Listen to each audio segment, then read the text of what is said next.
Sæll og blessaður, kæri bogamaður. Lesturinn ykkar, kæri bogamenn, núna verður bara einfaldur og stuttur. Svona bara rétt fyrir næstu 2 vikur eða svo. Þennan tíma sem eftir árs. Ég verður að nota hérna 2 gerðir af Golden Dawn spilum og svo Gateway spilin. Úps.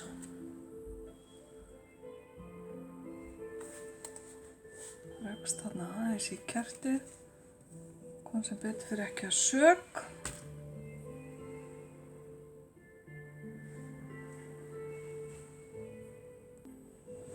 Jæja, við skulum sjá hvað bogamennirnir eru að bralla.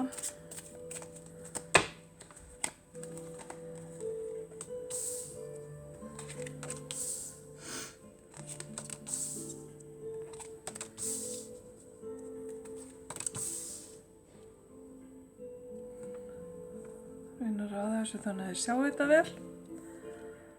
Það er mikill kraftur í gangi, kæri bogamenn.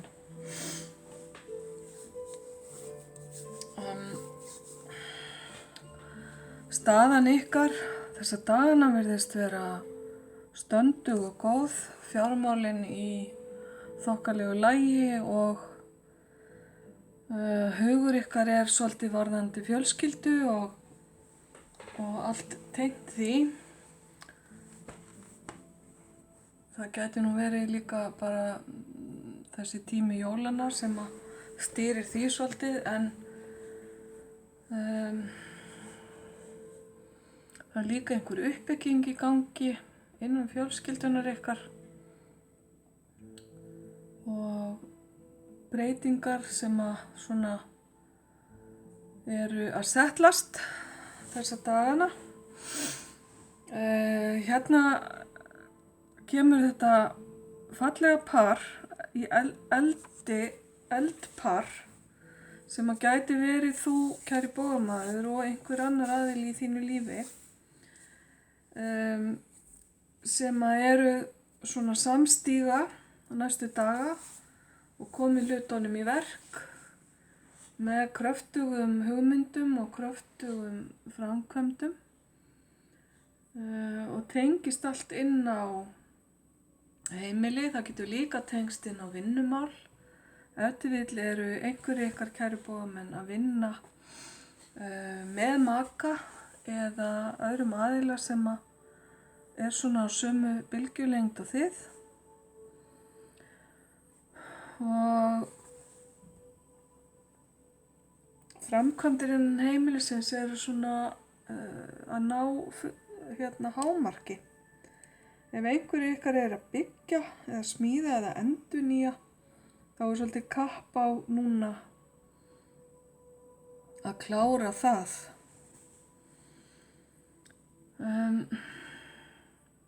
Framundan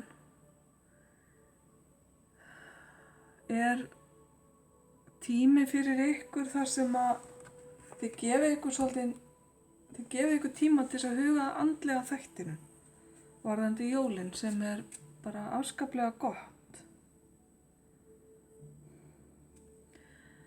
Boðskapur þessa tíma virðist eiga greiðan aðgang að ykkur og verði eiginlega að segja bara að hjarta ykkar.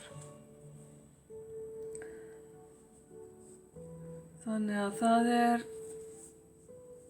svona svolítið meðvituð ákvörðun hjá ykkur að leggja efnislega hluti svolítið til hliðar og gefa andlegu þáttunum eða fyrir sum ykkar trúarlegu þáttunum svolítið pláss á næstunni.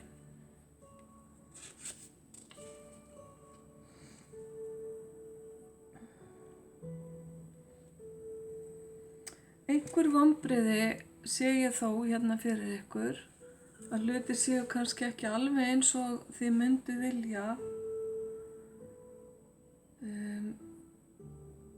og einhver ykkar þurfa að leggjast í ferðalög næstu daga sem eiga eftir að taka svolítið á, valda þreytu og taka dálítið vel af tímanum ykkar sem að annars þið hefðu nýtt í aðra hluti.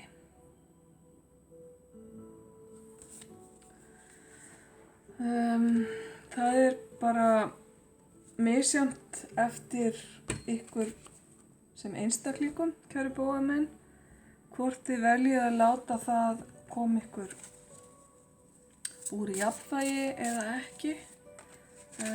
Lífið getur ju aldrei verið alveg 100% eins og við viljum, þannig að einhver vonbrigði verður við að sætta okkur við, og ef til vill er þetta bara partur af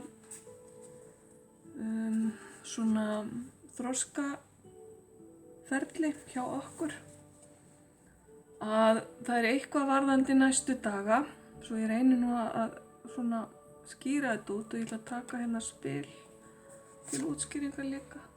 Eitthvað varðandi næstu daga sem að ekki alveg fer eins og þið hefðu viljað.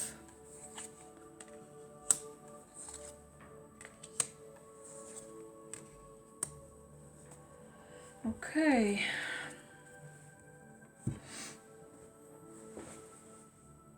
Merkilegt. Þið fáið hérna, sjáu þið,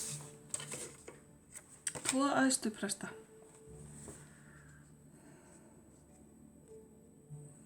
Æðstipresturinn stendur fyrir andlega visku. Hann er tenging á milli, Guðs og manns, ef við getum sagt það þannig. Táknar trúarlegar stofnanir, meðal annars kirkjur. Þetta vill felst þetta í því að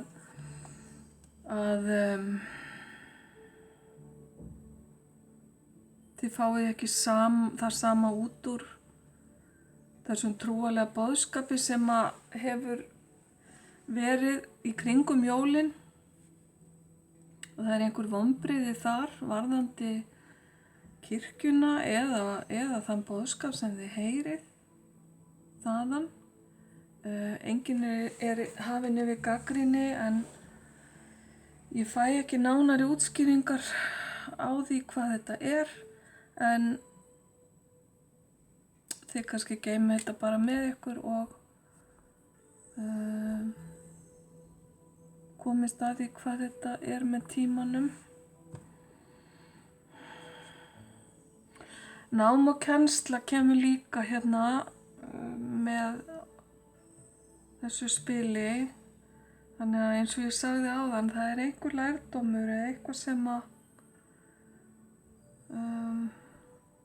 kemur til ykkar á þessum tíma sem að veldur ykkur vonbrigðum. Ég ætla ekki að hafa meiri orð það.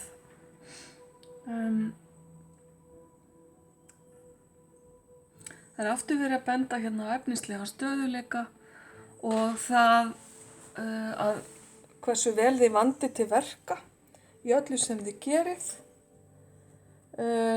Jafnvægi kemur hérna inn, og með þessu mikla eldi sem að hér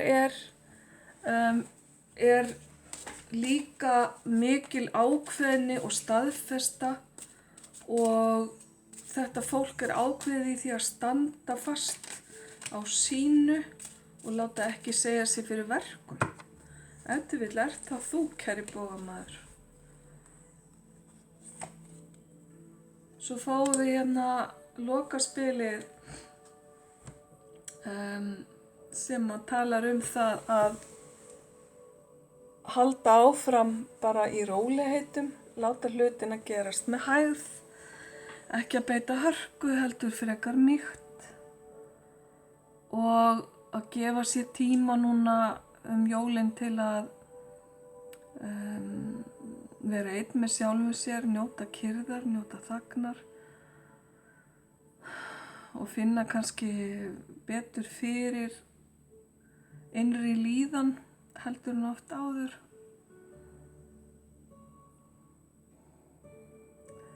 Þið eru sterkir í ykkar stöðu, kæru bógamenn, næstu daga, og ég óska ykkur bara alls hins besta, ljós og kærleikur.